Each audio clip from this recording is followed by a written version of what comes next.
ఒక రాక్షస పాలన నుండి విముక్తి అనేది ఎలా ఉంటుంది, ఒక రాక్షస పాలనకి ప్రజలు ఏ విధంగా నిరసన వ్యక్తం చేస్తారనేది ప్రపంచవ్యాప్తంగా చూపించిన ఘనత తెలుగువారిది. ఎందుకంటే లాస్ట్ టైము 151 సీట్లు వస్తే ఏదో అన్నారు, కానీ ప్రతిపక్ష హోదా కూడా చాలా అపహాస్యం చేశారు. 23కి పరిమితం అయ్యారు, అది ఇది అని చెప్పేసి. మరి ఈరోజు మీరు ఎక్కడున్నారని అడుగుతా ఉన్నాను నేను.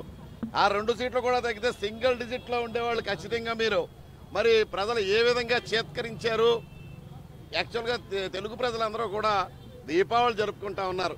ఈ ఉత్సాహం, ఈ కోలాకాలం ఒక నరకాసురుడిని వధించి నరకాసురుడిని సాగనంపి ఖచ్చితంగా మరి సుస్థిర పాలనకై చంద్రబాబు నాయుడు గారి కోసం ఆంధ్ర ప్రజలందరూ కూడా, తెలుగు ప్రజలందరూ కూడా, యావత్ భారతదేశంలో తెలుగు ప్రజలు, ప్రపంచ దేశాలలో తెలుగు ప్రజలు కూడా ఎదురు చూస్తూ ఉన్నారు. ఆ శుభదినం రానే వస్తుంది. బహుశా 9వ తారీఖున నరేంద్ర మోడీ గారు ప్రమాణ స్వీకారం, అలాగే 12వ తారీఖున చంద్రబాబు నాయుడు గారు కూడా ప్రమాణ స్వీకారం చేయబోతా ఉన్నారు. మీ అందరికీ తెలిసిన విషయమే, ఇక్కడ ఒక కిరాతకుడు రాజ్యం వెళ్తా ఉన్నాడు ఈ యూనివర్సిటీలో కూడా. వాడికి ఉచ్చ నీచాలు లేవు.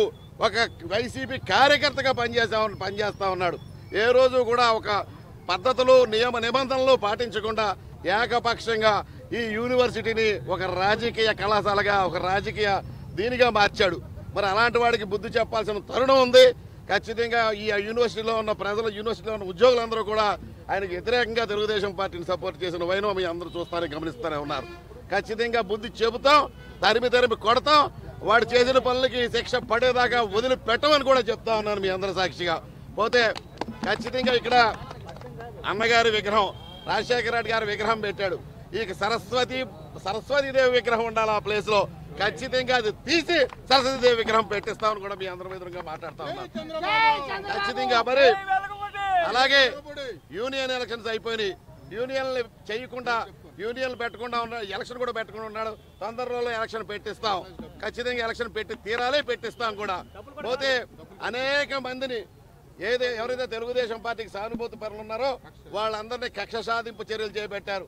వాళ్ళని డ్యూటీలు మార్చి గేట్ల దగ్గర వేసి సస్పెండ్లు చేసి వాళ్ళు ఇష్టం వచ్చినట్టు ప్రవర్తించారు. తగిన మూల్యం చెల్లిస్తారు.